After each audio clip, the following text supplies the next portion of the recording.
In today's video, we're going to be checking out this treadmill that goes underneath your desk. The best time to start a New Year's resolution isn't January 1st. Let all those crazy nuts get the gym all out of their system in the month of January. And I know what you're thinking, wait a minute. You're not even going to the gym if you're getting a treadmill, and you are right. Still not going to go to the gym. But for my astute viewers, you may have noticed that I am looking a little bit more like the Santa Claus than the original Scott Calvin. Alright, so let's see how easy or hard it is to set this guy up. We have, instead of a control panel like a regular treadmill would have, this has a remote. It also looks like we have some oil to lubricate bearings, and then we have a multi-tool that's an Allen and a Phillips and a manual.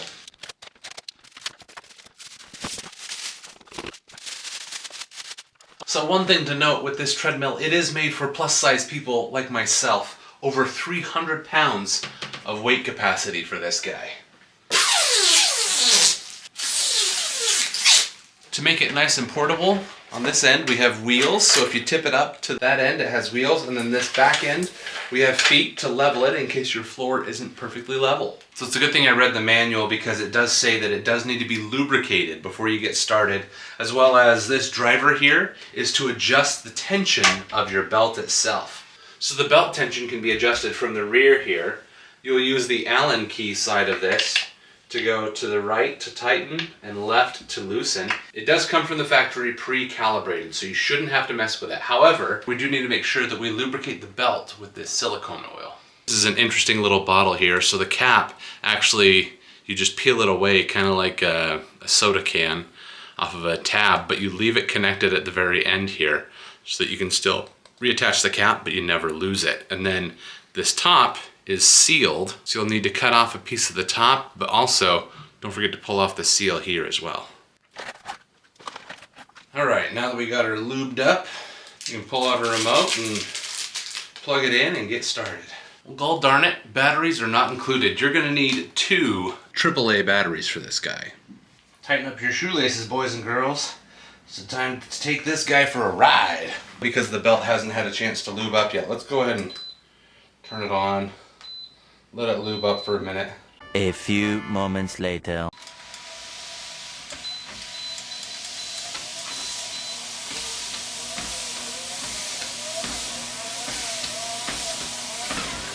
Alright, so as you can see, as I walk, this little icon in the middle switches over between the 4 different options. So, right now we're looking at distance. This is 0.36 miles.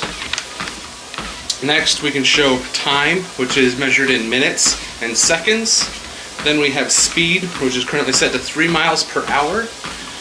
And then we have calories, which is how many calories we have burned. This is just an estimate. It doesn't actually know your weight, your size, your height, all that stuff. But it's giving you a general idea of how many calories you've burned by walking that far. So at 3 miles per hour, so far we've burned 20 calories by walking 0.39 miles in 8 minutes and 19 seconds. And then if you want to increase your speed, on the remote here you can hit plus. We can increase our speed. Maximum speed is 3.8 miles per hour, because this is a walking treadmill. This isn't meant for running on. But if you're fat and out of shape like me, we can start real slow. You can go all the way down to 0.6 miles per hour. This is just a lazy little shuffle. Get your walker out, ladies and gentlemen. We're going to be racing grandma at 0.6 miles per hour. If you're finding that when you go to start, it's not giving enough power, or it sounds like it has resistance, I highly recommend re-lubricating your belt.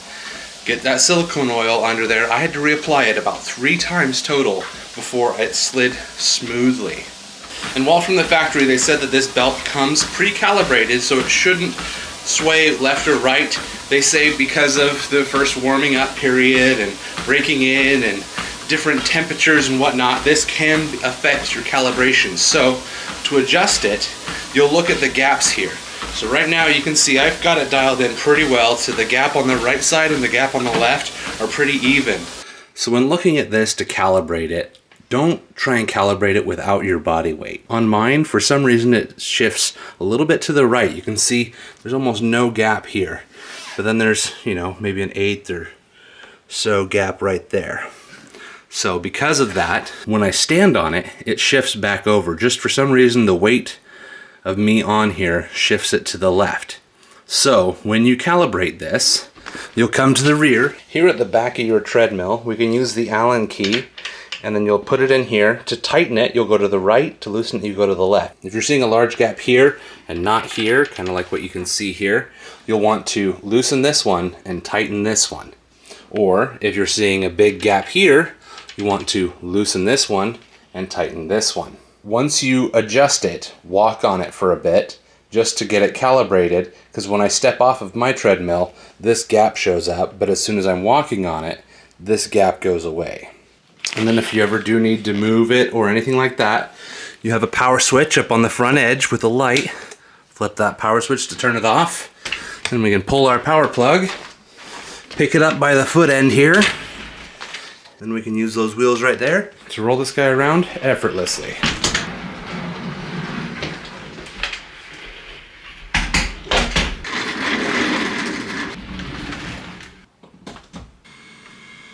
And now we can be walking and working at the same time. All right, so my wife and I have now had this for a while, testing it out, and I'm gonna go ahead and go over the pros and cons. Keep in mind, my wife has definitely used it more than I do because she works from home and I don't. So when I am home, I try to use it, but I'm still not that good at being consistent with it. However, she has actually been really good about it. She uses it almost every single day.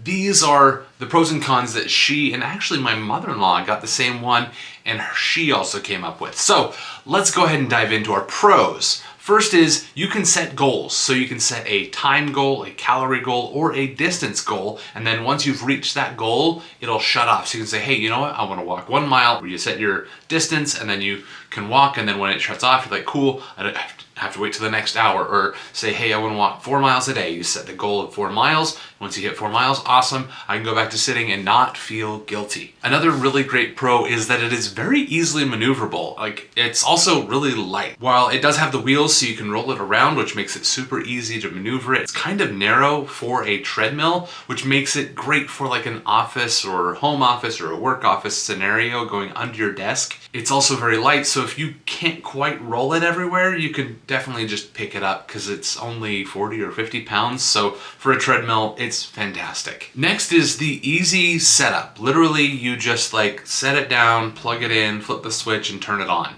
It's ready to go. However, you do have to dial it in a little bit with the gears on the back. But once you get it set up and dialed in, it is good to go. Fantastic. And my final pro is that it's actually better for you. Everyone got really excited about standing desks, and then now like standing is the new sitting, and it's like smoking or something. It's not good to just stand, apparently. And I can attest to that because I already have like back issues of my own.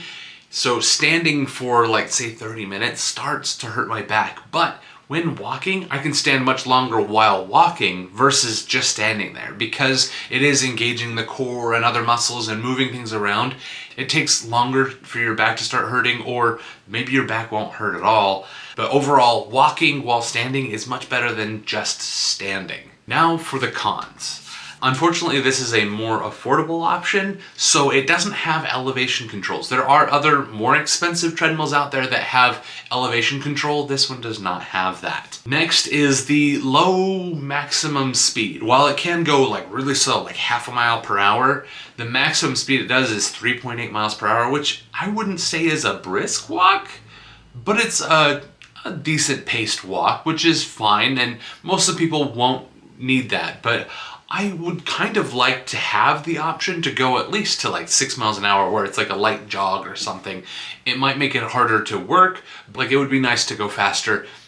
Is it necessary? Probably not, but that's something to keep in mind, is that it does max out at 3.8 miles per hour, which isn't especially quick.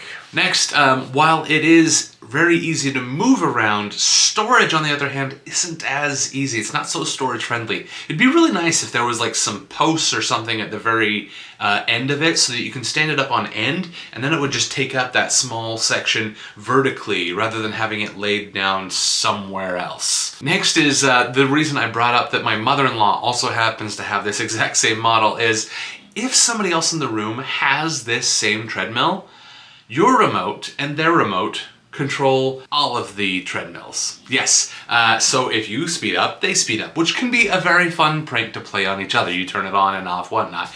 But it can also be very frustrating. So you kind of can't do it at the same time, or you have to like be changing your controls at the same time they're doing theirs to kind of like fight with each other, or everyone has to flip the main power switch when they're not using it. So that's just something to keep in mind, is if everyone else has the same model, the same remote controls all of them.